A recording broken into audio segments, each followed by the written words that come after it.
স্পষ্ট কোরআনে পাওয়া যায়। নবী সাল্লাল্লাহু আলাইহি ওয়াসাল্লাম বলছেন, প্রতিদিন কবর, যার কবর যেখানে, তার কবর তাকে ডাক দিয়ে বলে, ও আল্লাহর বান্দা শোনো, আনা বাইতুদ দুদ, আমি পোকামাকড়ের ঘর।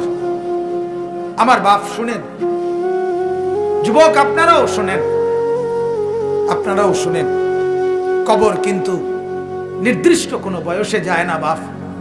প্রতিদিন কোলের বাচ্চাও কবরে যায়, 90 বছরের বুড়োও কবরে যায়, 16 বছরের 20 বছরের তাকড়া জওয়ানও কবরে যায়। কবরস্থানে সব ধরনের লাশ আছে। এজন্য কবর ডেকে বলে, ও আল্লাহর বান্দা, আমি পোকামাকড়ের ঘর। সেই ব্যক্তি যে একটা মশারি ছাড়া, একটা সামান্য মশার কামড় সহ্য করতে পারো না, একটা মশা কানের কাছ দিয়ে গেলে তোমার ঘুম ভাঙা যায়, মশারি টাঙ্গাও, কয়েল জ্বালাও, অ্যারোসল লাগাও, এত কিছু করে তুমি মশার একটা আওয়াজ থেকে, কামড় থেকে বাঁচতে চাও। হায় আল্লাহর বান্দা, তো বছরের পর বছর, শত শত বছর কবরের মধ্যে এই পোকামাকড়ের ঘরে কেমনে থাকবে?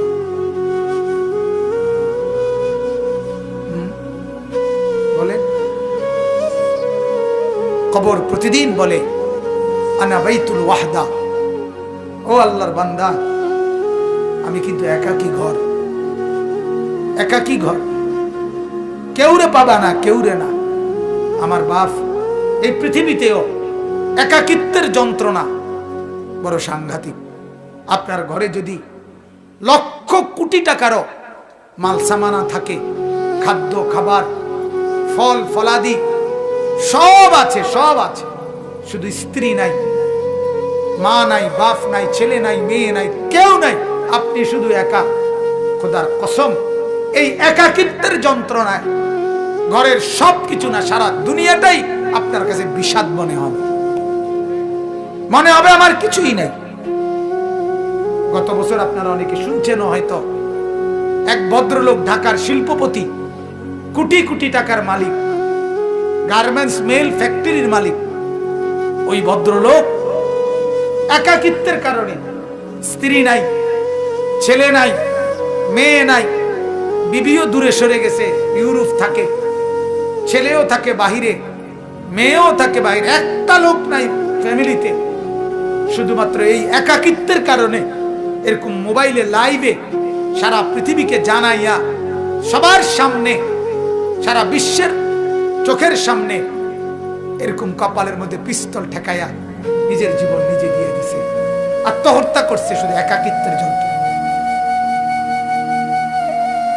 এজন্য কবর ডাক দিয়ে বলে, আনা বাইতুল ওয়াহদা, আমি একাকী ঘর, কাউকে পাবা না।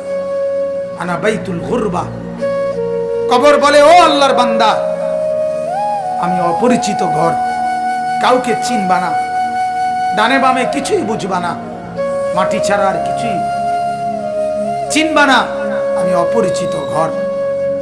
দুনিয়ার এক মানুষ আরেক মানুষের বাড়িতে গেলে মোটামুটি বুঝে, এই রুমটার সামনের রুম, প্লাস্টিকের দরজাওয়ালা, এটা বাথরুম, চুলা টুলা দেখা যায়, ওইটা রান্নার ঘর, মোটামুটি মানুষ আইডিয়া করে। কিন্তু কবর বলে, দুনিয়ার কোনো ঘরের সাথে আমার এই ঘর মিলবে না বাপ, কোনো কিছুর সাথে এটা মিলাইতে পারবে না, অপরিচিত ঘর।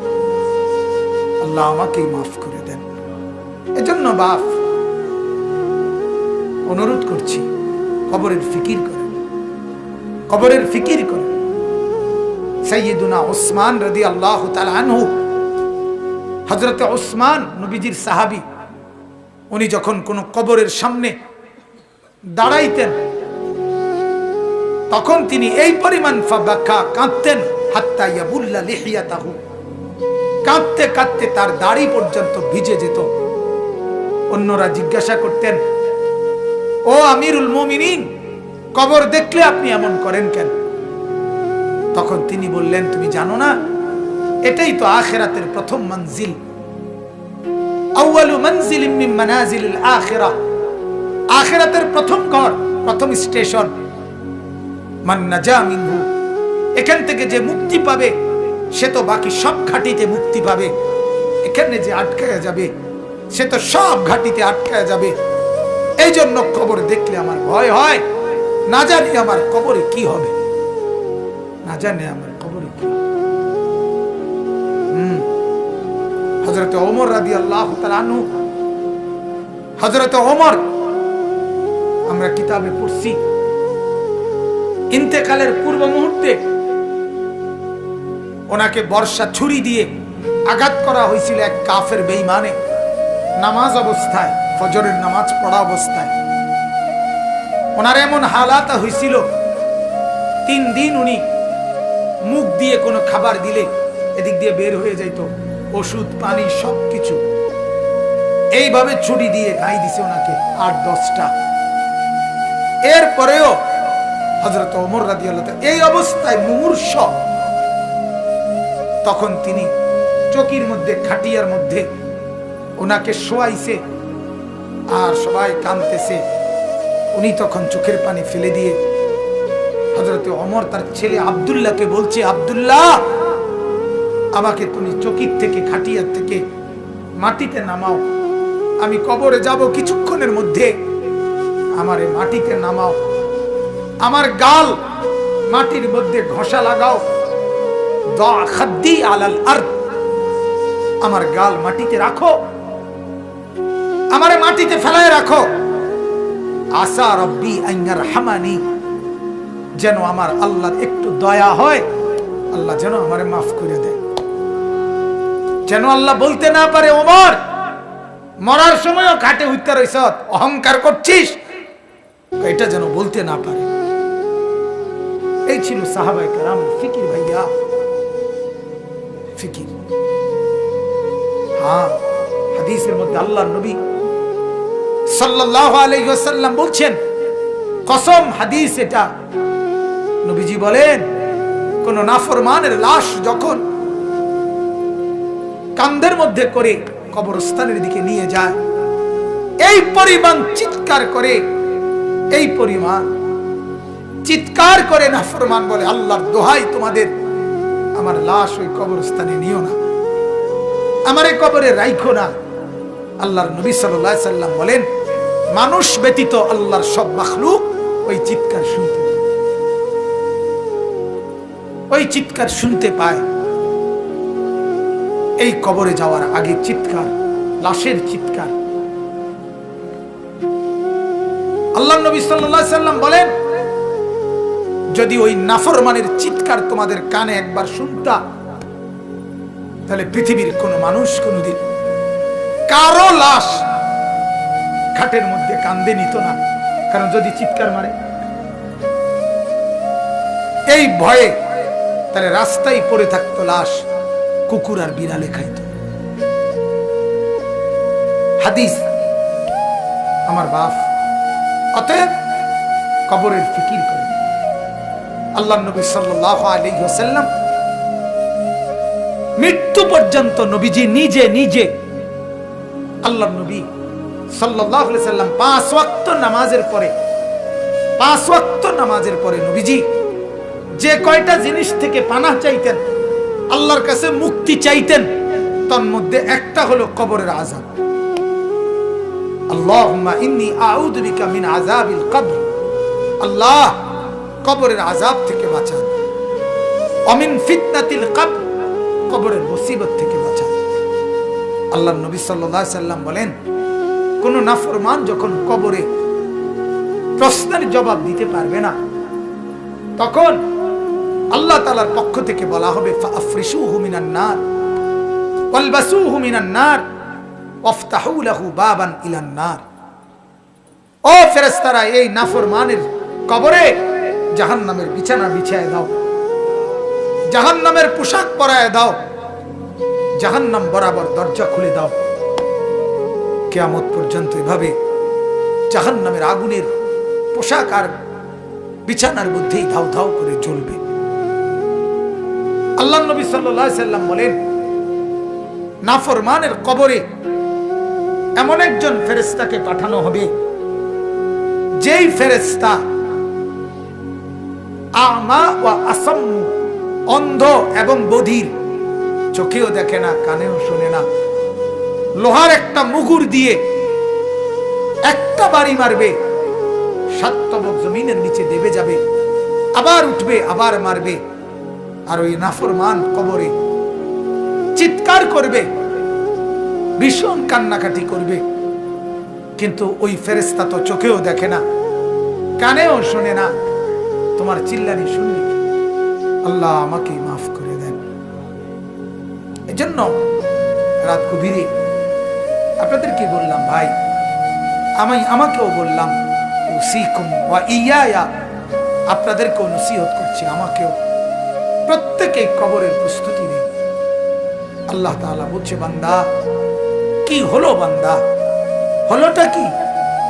মাটির উপরে একটা ঘর, সেটারে কত যত্ন করে সাজাইলা, কত দামি টাইলস, কত খাট পালং সোফা, ফার্নিচার, ফ্রিজ, এসি, দরজা জানালা, কত সুন্দর করে মাটির উপরে ঘর সাজাইলা। আহা বান্দা, তুমি কি জানো না মাটির নিচেও তো তোমার আরেকটা ঘর আছে, সে ঘরের নাম কবর। ওইটাকে সাজাইলা না কেন? ওই ঘর সাজাইলা না কেন? মাটির উপরের ঘর যদি সাজে খাট পালং আর সোফা দিয়ে, তো মাটির নিচের ঘর সাজে জিকির তাসবিহ তেলাওয়াত দিয়ে, আল্লাহ তাআলার গোলামি দিয়ে, সেজদা দিয়ে, নামাজ দিয়ে, হালাল ভক্ষণ করে কবরের ঘর সাজাইতে হয়। নেক আমলের পুঁজি নিয়ে যদি কবর সাজান, তো কবরটাকে আল্লাহ তাআলা ফেরেশতাকে বলবে, ফাআফরিশুহু মিনাল জান্নাহ ওয়ালবাসুহু মিনাল জান্নাহ, আমার বান্দার কবরকে জান্নাতের বিছানা বিছায় দাও, জান্নাতের পোশাক পরায় দাও, জান্নাত বরাবর দরজা খুলে দাও, কবরটা চতুর্দিকে 70 হাত প্রশস্ত করে দাও। এরপরে এভাবে করার পরে নেককারের কাছে সুন্দর হাসানুল ওয়াজ, সুন্দর চেহারার আকৃতির এক নওজোয়ান আসবে। তখন কবর ব্যক্তি বলবে, আমি তো আপনাকে চিনলাম না। তখন সে বলবে, আনা আমালুকা সালিহ, আমি তোমার সারা জিন্দেগীর নেক আমল। আজ প্রস্তুতি নাও, জান্নাতে তোমার বন্ধুদের সাথে, জান্নাতের মেহমানদের সাথে, তোমার আত্মীয়দের সাথে মিলিত হবে। এটার খুশখবরই আমি তোমাকে দিতে আসছি। হাদিসে আছে, আল্লাহর নবী বলেন, তখন নেককার কবরবাসী বলবে আল্লাহর কাছে, ইয়া রাব্বি আকিমিস সাআ হাত্তা ইয়ারজিআ ইলা আহলি, আল্লাহ আরে জলদি কিয়ামত শুরু করে দেন, আমি আমার পরিবারের কাছে ফিরে যেতে চাই। মানে জান্নাতে যেতে চাই, জান্নাতে যেতে চাই। এজন্য কবরকে ভয় করেন। আপনি আমি প্রতিদিন দেখতেছি, প্রতিদিন মানুষ কবরে যায় কিনা বাস? ওরা কেউ মরতে চায় নাই, কিন্তু মৃত্যু তাদের কাউকে রাখে না। কেউ মরতে চায় না, কেউ না।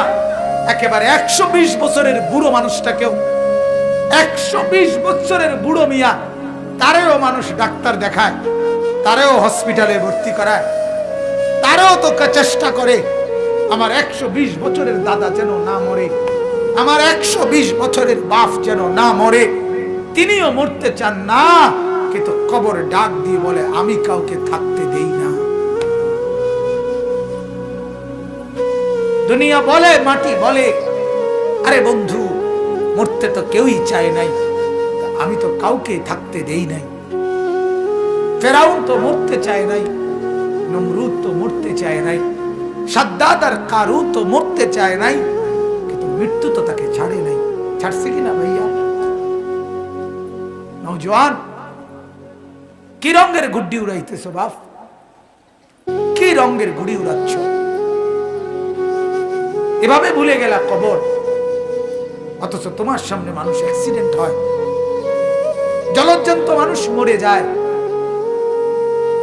ওই যে রাস্তায় এখনো শুনলাম,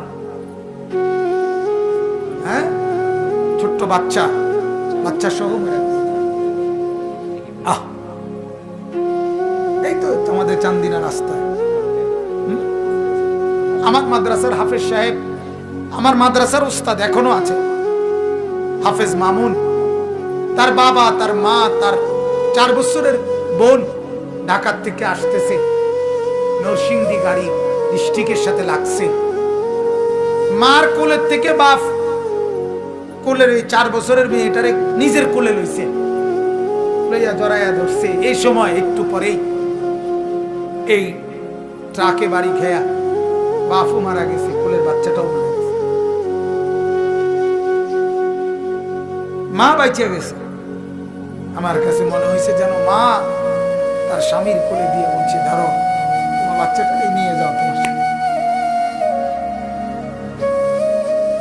তাই রে বাপ, বলেন না, ছেলেদেরকে কে বুঝাবে?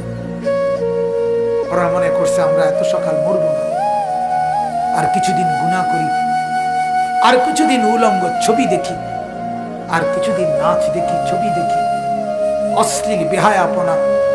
আমাদের মা আর বোনেরা বুঝছে আরো কিছুদিন ফুর্তি করি, রূপ দেখাই, যৌবন দেখাই, রাস্তায় রাস্তায় লম্পটের ভোগের সামগ্রী, নজরের সামগ্রী হই। এই হলো আমাদের মা আর বোনেরা। টেলিভিশন ভুলায় দিছে ওদেরকে আখেরাত, কবর, নর্তকীর নাচ, উলঙ্গ ছবি, গান, বাদ্য, নাটক, সিনেমা, নাচ, গান, ফুর্তি ভুলায় দিছে, ভুলায় দিছে। ঘূর্ণিঝড়ের পরের দিন আমি নরসিংদী গেছি, গিয়ে দেখি রাস্তার পাশে এরকম প্যান্ডেলের ভিতরে যুবক যুবতী ওপেন নাচতেছে, ডেক সেট বাজতেছে। আগের দিন ঘূর্ণিঝড়, অর্থাৎ ঘূর্ণিঝড় যে বিদায় নিছে, এই কারণে খুশিতে আল্লাহর দুশ্মনরা কতক্ষণ নাচত। আল্লাহ আমাদেরকে মাফ করে দেন। অতএব আমার বাপ, আমি মনে করাই দিলাম, আমার জন্য, আপনাদের জন্য কবরের সামান বানান, কবরের প্রস্তুতি নেন, কবরের কথা ভাবেন, মৃত্যুর কথা ভাবেন। আল্লাহ নবী সাল্লাল্লাহু আলাইহি সাল্লাম বলছেন, কাফা বিল মাউতে ওয়াইজান, ওয়াজের জন্য, ওয়াজ, এই যে এখন ওয়াজ মাহফিল না, এটা তো নবীজি বলছে ওয়াজের জন্য মৃত্যুর কথা বলা, মৃত্যুর স্মরণ, এটাই যথেষ্ট, এটাই সেরা ওয়াজ, যে মৃত্যুকে স্মরণ করা। অতএব আল্লাহ তাআলা কোরআনে বলছে, কুল ইন্নাল মাউতাল্লাযী তাফিররুনা মিনহু ফাইন্নাহু মুলাকীকুম, মৃত্যু থেকে তুমি যেখানেই পলায়ন করো না কেন, সে তোমার সাথে দেখা করবেই। আইসিইউর ভিতরে ঢুকাইলো, ওইখান থেকেই আজরাইল নিয়ে আসবে, নিয়ে আসবে। আল্লাহ তাআলা আমাদেরকে কবর বুঝার, মৃত্যু বুঝার সবক নেওয়ার তৌফিক